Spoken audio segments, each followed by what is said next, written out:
alter that in any way. So we're just looking at a universal one charge.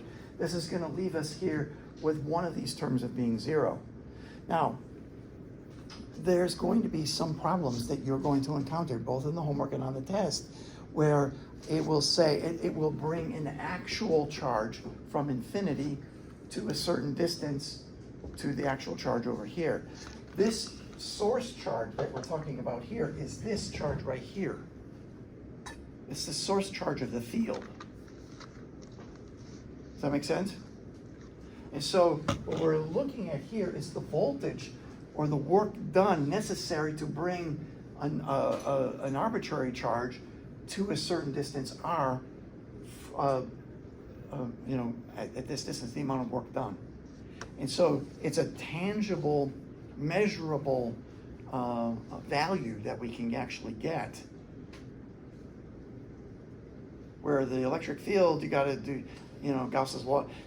I don't know, if the guy wiring your house, did you want him to actually use Gauss's law to figure out everything? Probably not. I certainly wouldn't, because that's a horrendous, the math would be awful. So, but this gives us a very, very interesting relationship. It is not a vector quantity. It is not a vector quantity at all. Okay?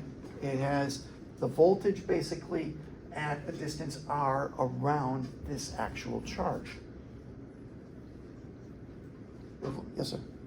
So if that charge way out there in infinity, if that had... That's a test charge, by the way.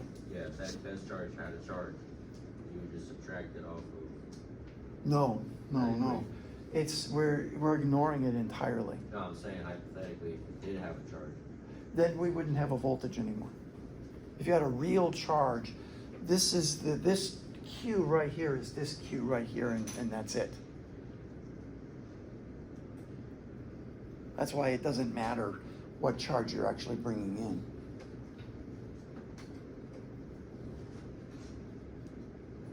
You said on the test we're going to have one where that one's going to have a charge on it.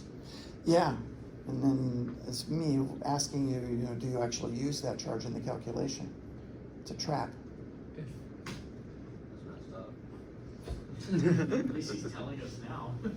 If you had Q2, could you divide the voltage by Q2 to get potential energy? You can multiply it. Multiply it, not divide, I'm sorry. Yeah. Okay. That actually also.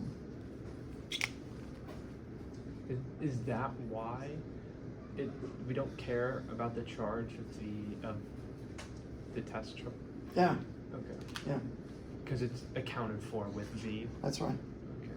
Yeah, if you take the voltage times the charge, David, then you got your potential energy back.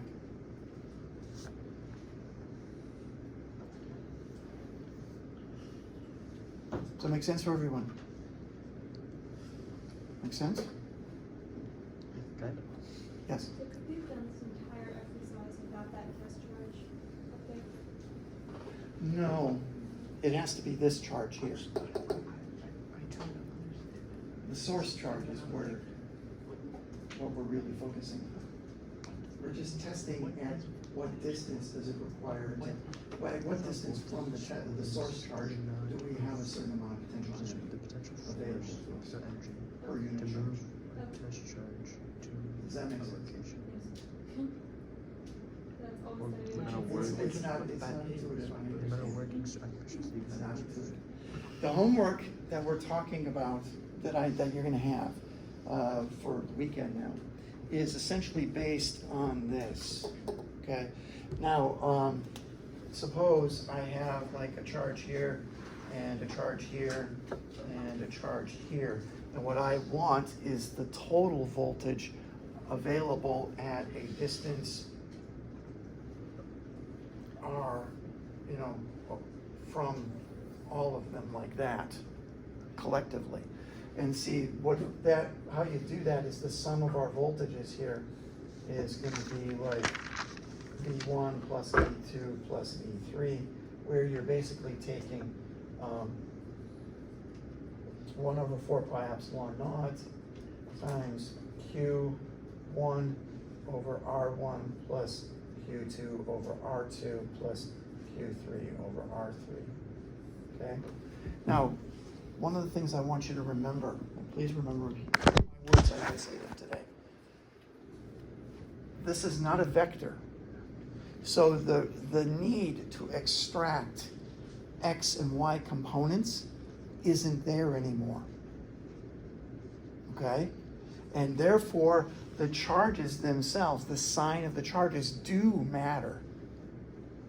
So remember when we took the electric field and we found the X component and the Y component? We took the electric force and found the X component and the Y component. You don't have to do that here. You can just literally add them together like this. Okay? Keeping the signs in place. And so that's how you would find the net voltage then, which would, in this case here, you know,